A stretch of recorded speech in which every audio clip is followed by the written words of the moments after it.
Hello everyone, welcome back to another JR how-to video. In this video I'm going to show you how to use the XBUS Programmer in the Elite Radio.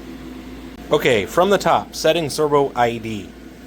If you're going to set IDs on servos, you have to do them one at a time, and only one servo can be plugged into the receiver. So if you're trying to set up an airplane with many servos plugged in, you have to unplug every single servo. Alternatively, you can just use a simple receiver like this 613. This works just as well. Okay, so on the radio, we're going to need to locate the XBUS menu. I have mine added to the home screen for quick access, but to find it manually, tap on the 6 dots down in the bottom right corner. And this will pull up all of your menus here. Make sure you tap on System, and then tap on XBUS Setting. Now, if you don't have Mode A set, if it's set to inhibit like this, tap on the inhibit button and then tap on Mode A. You also need to make sure that your receiver is set to XBUS mode. That's what this green light is on the bottom of this receiver. And all JR receivers, if the green light is on, it's set to XBUS mode. If it is only the blue light, it is not in XBUS mode and you need to enable XBUS. If you need help with setting the XBUS mode, there's how-to videos out there, and I will have one posted very shortly here as well. You can also look at the owner's manual for your receiver, and it will tell you how to enable XBUS mode. Once you have Mode A set, tap on Servo Converter, and this will pull up the XBUS programming menu. The very first menu is all of the ID functions. Okay, the very first thing we're going to do is tap on Scan.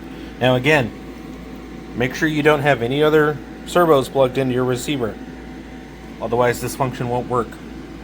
So tap on Scan. It's going to scan, and in this case this servo was set to ID 3 for the elevator. So the elevator is what function this works. To change the ID to something else, tap on the channel ID, and then you can just change it to whatever else that you want to change it to. So in this example, we'll go ahead and change it to rudder. Make sure it says channel 4 for rudder. Sub ID, leave it at 01, and then tap on set. If it was successful, then you'll notice up here in the top it has changed, and now the servo works off of the rudder stick. One more time real quick, tap on Scan, and it will find it, and then change the ID to whatever you want to change it to. Tap on Set, and the servo will change. So now it's working off of the throttle stick. Okay, now let's say you have all your servos plugged into your receiver. Let's say you have 5 plugged into XBUS, and you know what the servo ID is. So in this case, I set this servo ID to 03, which is for the elevator. Go in here, tap on the ID up top, change this to 3. Now change this to 3, and tap on Set, and you'll notice it was a success. Once you have that, you can go inside of the other functions of the servo and adjust that individual servo. Now just be aware that if you do happen to mess something up in here, it'll totally change the servo ID. So always make sure you're paying attention. If you need quick access to a road map, this is the road map that I use. I have a picture of this on my phone, so I always know what the servo IDs are. I'll leave this up for a few more seconds so that you can screenshot it and save it.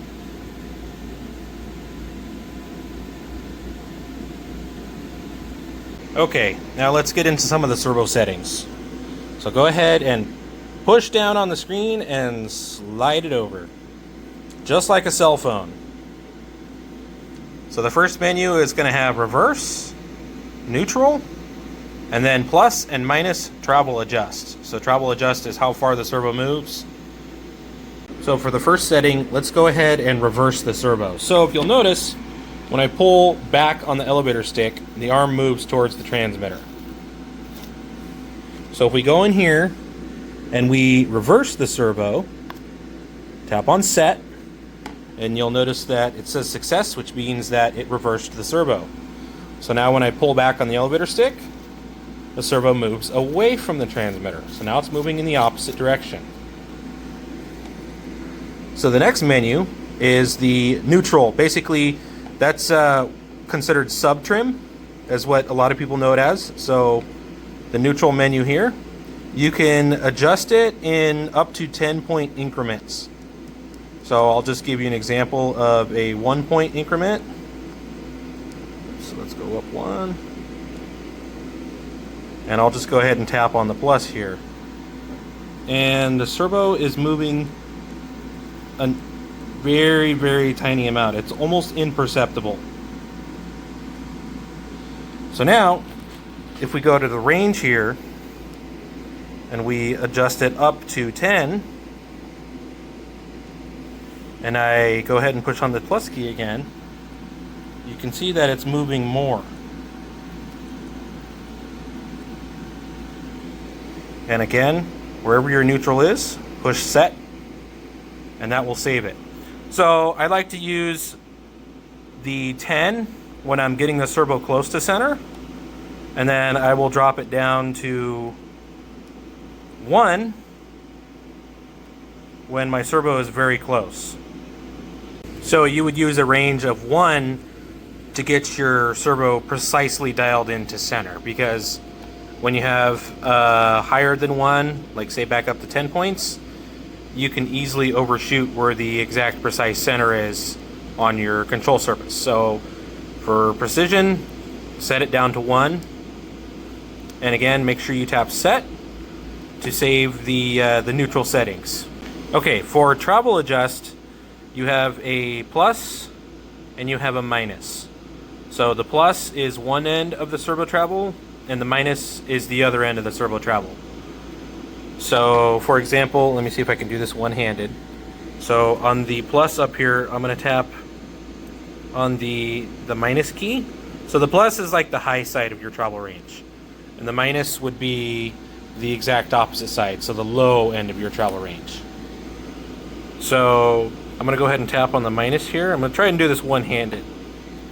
But as you can see, if I tap on the minus key, it's reducing the amount of travel the servo has. And the exact opposite is when you push on the plus key. It increases the amount of servo travel.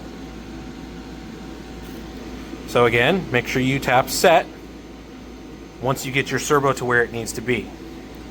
And it's the same thing when you go to the opposite side of the servo travel. So you push plus to increase, and then you push minus to decrease. And again, make sure you're tapping on set to save the settings. So those are the basic settings. You can access other servo settings, such as all of the holding and damping gains, as well as deadband and the boost level. That'll be in an upcoming video. The alarm, slow start. Slow start is, again, how fast the servo will come to life when power is applied to it. So I like to have the slow start function on, so if my surface is drooped down kind of like this, when power is applied, it will slowly come up to center, rather than just slam up the center real fast. And in order to access that setting, make sure you tap on load, and it will pull up whatever setting is in the servo. So right now it's on. You can set it to off if you want, but again, I like to leave the slow start on.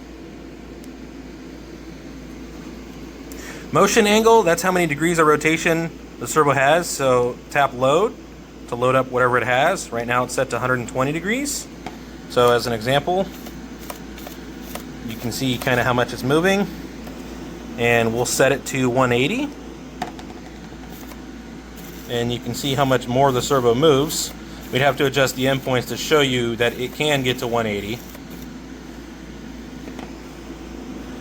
But for the most part, I set to 150, and I use the shortest possible servo arm that I can, so that the servo operates at 150 degrees.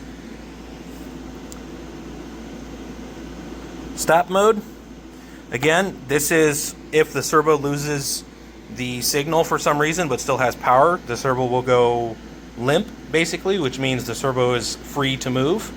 It won't actively try to center itself. And there's the interpolate mode, which again, we don't deal with that. So those are all the basic settings that you can access in the XBUS programmer in the Elite Radio. Hopefully this video was a help to you. If you got any questions or comments, please leave them down below. You can also reach out to me on Facebook and Instagram. And as always, have a great day.